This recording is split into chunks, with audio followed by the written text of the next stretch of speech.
Good morning students, welcome to 10th class Sunshine Group. In my previous video, I discussed about the income and other goals, or you can say what are the factors other than incomes which are also considered as an important goal in their life. So now, as we discussed about the different goals, our next topic should be the national development, because in our previous video we discussed about the individual goals only, and in major हमें जो है वो nation की development को discuss करना होता है. So let's start here. If as we have seen above individuals seek different goals, then their notion of national development are also likely to be different. देखिए, हमने ऊपर वाले में आपको मैंने 2 वीडियोज़ स्पेशली जो है जो आपने देखी होंगी, उसमें ये पता चला आपको कि every person have different development goals. तो जब एक पर्सन का डेवलपमेंट गोल डिफरेंट है तो उसका नेशन कैसे हमारा डेवलप होगा, उसके अकॉर्डिंग भी हर पर्सन के person to person different goals होंगे. Discuss among yourself on what India should do for development. Most likely you would find that different students in the class have given different answers to the above question. अगर हर student से पूछा जाए कि आपके according आपका nation कैसे develop करेगा, तो हर स्टूडेंट अपने वे में डिफरेंट आंसर देगा. In fact, you might yourself think of many different answers and not be too sure of any of these. ठीक है, most of the students will give different type of answers and even you are not sure about whether you are giving right answer or not. So it is very important to keep in mind that the different peoples could have different as well as conflicting notions of the country's development. As I earlier told you about the conflicting goals, यहाँ पे क्या कह रहे हैं कि हर person के अपने different goals भी हो सकते हैं और वो ऐसे भी हो सकते हैं कि वो नेशन की डेवलपमेंट के अगेंस्ट हों, उससे कन्फ्लिक्ट कर रहे हों. However, can all the ideas be considered equally important, और if there are conflicts how does one decide what would be the fair and just path for all. देखिए, कह रहे कि जो भी आइडियाज़ हमारे सिटीजन्स देंगे कंट्री के, क्या वो सबके लिए इम्पॉर्टेंट होंगे, और अगर कोई कन्फ्लिक्ट हो रहा है इससे तो वो कैसे डिसाइड किया जाएगा. इसका जस्ट यानी कि फेयर मेथड, राइट मेथड क्या होगा डिसाइड करने का नेशन की डेवलपमेंट को. आगे देखिए, we all have to think whether there is a better way of doing things. हमें जो है जानना है, ये सोचना पड़ेगा कि क्या बेटर वे है थिंग्स को करने का. Would the idea benefit the large number of people और ऑन द स्मॉल ग्रुप. हमें ये भी देखना है कि ये जो आइडिया है क्या वो ज़्यादा मेजॉरिटी लोगों को बेनिफिट दे रहा है या सिर्फ कुछ ही लोगों को बेनिफिट दे रहा है. National development means thinking about these questions. See, in national development, we are talking about the development of the whole nation here. So, in this, ये सब questions जो हैं, we will have to think over it before deciding कि हमारी nation की development जो है वो किस पे depend होगी. Okay, next is, see, there is one case study. So, I am going to read this case study. A vessel dumped 500 tons of liquid toxic waste into the open air dumps in the city in the surrounding sea. See, there is a vessel and it dumped around toxic waste of 500 tons into the open air dumps, यानी कि जो dumping area होते हैं, जितने भी dump जहाँ पे waste को डंप फेंका जाता है वहाँ पे जो है वो 500 टन वो भी टॉक्सिक वेस्ट वो डंप कर रहे हैं, सी में भी डंप कर रहे हैं. This happened in this city called Abidjan in Ivory Coast, a country in Africa. This is a country in Africa. The fumes from the highly toxic waste. अब देखिए, जितने फ्यूम्स मीन्स उसके जो वेस्ट में से, जो वेस्ट मटेरियल में से आपका जो है हम कह सकते हैं स्मोक, जो स्मोक क्रिएट करती है वो, उससे क्या हो रहा है problem. It create diseases like nausea, skin rashes, fainting, diarrhoea. After a month 7 people were dead, 20 in hospital and 26,000 treated for symptoms of poisoning. तो देखिए, इसकी वजह से काफ़ी सारे लोग जो हैं, you can see 7 persons dead, 20 in hospital and 6,000 people were treated with the symptoms of poisoning. A multinational company dealing in petroleum and metals had contracted a local company of the Ivory Coast to dispose the toxic waste from this ship. अब देखिए इसमें क्या कह रहा है आगे, जो एक मल्टीनेशनल कंपनी थी जो डील कर रही थी किसमें, पेट्रोल में और मेटल में। उसने जो है एक लोकल वहाँ की आइवरी कोस्ट की लोकल कंपनी को कॉन्ट्रैक्ट किया उस टॉक्सिक वेस्ट को डिस्पोज करने के लिए, यानी कि वो टॉक्सिक वेस्ट जो पहले ऐसे ही ओपन डंप यार्ड्स में और सराउंडिंग सी में जो है डिस्पोज ऑफ कर दिया जाता था, उसके लिए अब उन्होंने जो है क्या किया है, जो मल्टीनेशनल कंपनी पहले उसको ऐसे ही डिस्पोज ऑफ करती थी, अब उसके लिए उन्होंने जो है एक लोकल कंपनी को हायर कर लिया। अब क्वेश्चन देखिए क्या है, who are the peoples who benefited and who did not. अब देखिए क्या कहा जा रहा है इसमें, what should be the development goal for this country, who are the peoples who benefited and who do not. अब यहाँ पे हम ऊपर देखिए, आप सबसे स्टार्टिंग में पढ़ेंगे। अब यहाँ पे एक मल्टीनेशनल कंपनी की बात हो रही थी, ये जो वेसल डंप हो रहा था ये मल्टीनेशनल कंपनी में से आपका हो रहा था। अब ये जो मल्टीनेशनल कंपनी जो पेट्रोलियम में डील कर रही है, मेटल्स में डील कर रही है, ये तो बेनिफिट हो रही है इसमें, क्यों, मल्टीनेशनल कंपनी प्रॉफिट अर्न कर रही है।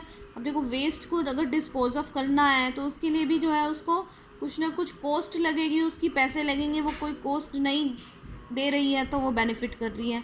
कौन बेनिफिट नहीं कर रहा, the persons who are living near the area where multinational company is situated, यानी कि आइवरी कोस्ट में जो उस मल्टीनेशनल कंपनी के दिख रहा है आपको आसपास रहने वाले जो पीपल वहाँ पे रहते हैं, रेजिडेंट्स हैं, दे वर मोस्ट अफेक्टेड, उन्हें कोई भी बेनिफिट नहीं होगा। What should be the development goal of this country. देखिए डेवलपमेंट गोल मैंने आपको बहुत सारे डेवलपमेंट गोल बताए थे। एक मैंने आपको बताया इनकम, तो कॉमन डेवलपमेंट गोल है, लेकिन इनकम के अलावा जो है हम चाहते हैं कि हमारा जो है पोल्यूशन फ्री एनवायरनमेंट हो, safe and secure environment. It means every person have a right to live in the area where the place is safe and secure. जहाँ पे वो रहे वो प्लेस सेफ और सिक्योर हो, सेफ हो उसको रहने के लिए, उसे जो है एक पोल्यूशन फ्री एनवायरनमेंट मिले जहाँ पे टॉक्सिक वेस्ट ना हो, एयर जो है वो पोल्यूटेड ना हो। तो ये डेवलपमेंट गोल होगा इस कंट्री का। What can be the some of the development goals for your village. देखिए अब ये you can write now according to your wish. इस क्वेश्चन को आप अपने विलेज टाउन या अपनी लोकेलिटी में डेवलपमेंट गोल क्या देखते हैं। देखिए कई लोकेलिटीज़ में जो है कहते हैं कि हमारे लोकेलिटी में इलेक्ट्रिफिकेशन नहीं है, इलेक्ट्रिसिटी प्रॉब्लम है, प्रॉपर सैनिटेशन नहीं होता है, गार्बेज जो है वो प्रॉपर डिस्पोज ऑफ नहीं हो पाता है, तो वो कहेंगे कि हमें जो है एक अच्छा एनवायरनमेंट चाहिए। कहीं आप देखेंगे कई लोकेलिटीज़ ऐसे होती हैं where there is a greater chance of जो होते हैं आप कहेंगे ग्रेटर चांस ऑफ थेफ्ट, तो वहाँ पे क्या कहेंगे कि हमें सिक्योरिटी जो है, हमें गोल जो है हमारी लोकेलिटी का क्या गोल है, एक सिक्योरिटी है कि हमें जो है प्रॉपर सिक्योरिटी चाहिए। So it depend on locality to locality, आपकी लोकेलिटी टू लोकेलिटी जो है ये डिपेंड करेगा आपका जो डेवलपमेंट गोल होगा। ऑल राइट, अभी हमने सिंपल देखिए हमने नेशनल डेवलपमेंट की अभी बात की थी कि हर पर्सन के अकॉर्डिंग हर पर्सन का अपना आइडिया होगा कि नेशन कैसे डेवलप होगा। Now the question is how to compare different countries और स्टेट्स। तो हम कैसे कंपेयर करें अलग अलग कंट्रीज़ को और स्टेट्स को। You might ask if development can be mean different things, how come some countries are generally called developed and other called underdeveloped. Before we come to this, let us consider another question. See in this, as I discussed earlier, I said that for different persons development means different thing. Then हम जो है कहते हैं कि एक country under developed है, एक country developed है, एक कंट्री डेवलपिंग है, तो हम उसको किस बेसिस पे जज कर रहे हैं, उसको किन किन पैरामीटर्स पे जज कर रहे हैं। It means now see the second paragraph, when we compare different things they could have similarities as well as differences. देखिए जब आप कंपेयर करते हैं तो उसमें कुछ ना कुछ सिमिलैरिटी भी होगी, कुछ डिफरेंसेस भी होंगे। What aspect do we use to compare them. Aspect मतलब आप किस बेसिस पे आप कंपेयर कर रहे हैं। अब देखिए एक सिंपल सा इसमें एग्जांपल दिया जाएगा through which you can easily understand. Let us look at the student in the class itself. How do we compare different students. They differ in their height, health, talent and interest. See, there are different students in the class और अलग अलग जो है आप उसे differ कर सकते हो, किसी को हाइट में, हेल्थ में, टैलेंट में और इंटरेस्ट में। The healthiest student may not be the most studious one। ऐसा आप देखिए ये सब अलग अलग पैरामीटर्स हैं। ज़रूरी नहीं है कि एक स्टूडेंट जो सबसे ज़्यादा हेल्दी हो वो सबसे ज़्यादा स्टूडियस भी हो, पढ़ाई में भी बहुत अच्छा हो. The most intelligent student may not be the friendliest one. और ये भी हो सकता है कि जो सबसे ज़्यादा इंटेलिजेंट स्टूडेंट है वो फ्रेंडली नेचर का ना हो. So, how do we compare students? The criteria we may use depend on the purpose of the comparison. तो देखिए आपको क्राइटेरिया क्या होगा वो डिपेंड करेगा कि आपका पर्पस, आपका रीज़न क्या है आपका कंपेयर करने का. We use different criteria to choose a sports team, a debate team, a music team और a team to organise a picnic. Still, if for some purpose we have to choose the criteria for a all-round progress of a child in the class, how shall we do it? देखिए अगर मैं कहती हूँ आपको sports team में student select करना है तो आप देखोगे जो हेल्दीएस्ट होगा उसको सिलेक्ट करोगे. डिबेट टीम के लिए वो person who is confident, you will see confidence. Third is music, a person who is interested in music means who have good knowledge about the musical skills. Fourth one is person team to organize a picnic, who is a good team maker, who is a good management Sikar. आप उसको जो है select करोगे. लेकिन फिर भी अगर आपको suppose if you want to select a person, if you want to select a student in your class who is a all rounder, then what is the method to select that. अब all rounder को सिलेक्ट करना है तो आप फिर क्या क्या इसमें क्राइटेरिया लेंगे. Usually we take one or more important characteristics of the person and compare them based on these characteristics.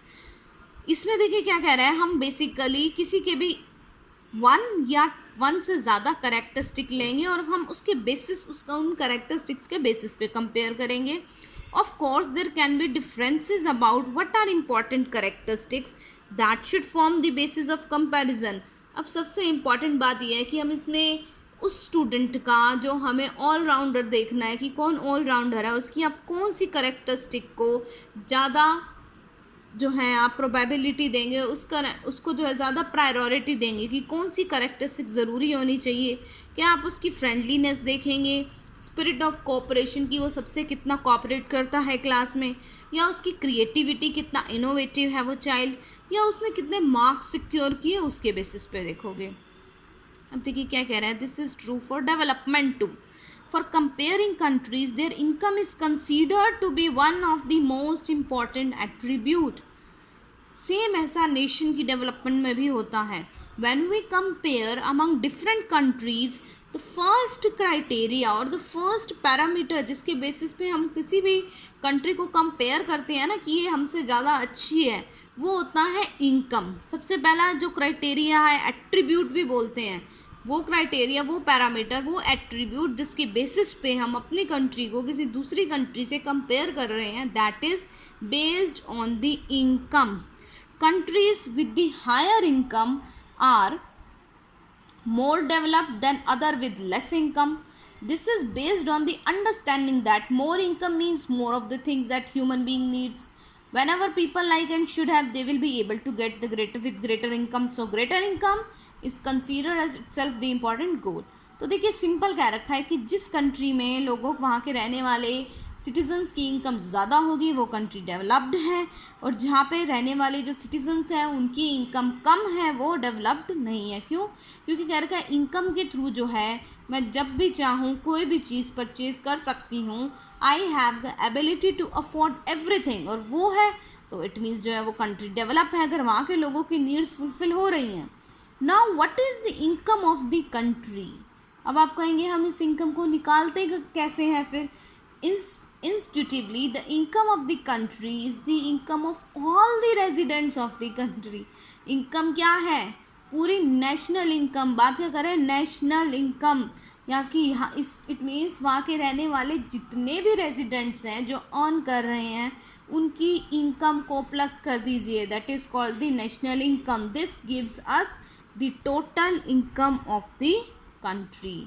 इसके बेसिस पे जो है हम कंट्री की टोटल इनकम को फाइंड आउट करेंगे. अब देखिए इसमें आगे के टॉपिक्स में आपको आएगा, लेकिन टोटल इनकम के थ्रू भी हम जो है आपका बेटर मेजर नहीं है इसको सॉल्व करने का. So in my next video हम डिस्कस करेंगे क्या टोटल इनकम के अलावा is there any different criteria क्या जिसके थ्रू हम किसी भी कंट्री की तो इनकम को फाइंड आउट कर सकते हैं। इसके अलावा टोटल इनकम के अलावा आपको कौन सा और बेस्ट मेथड होगा जो कंट्री की में बता सकता है कंट्री में इनकम का क्या स्टेटस है, this we will discuss in next video.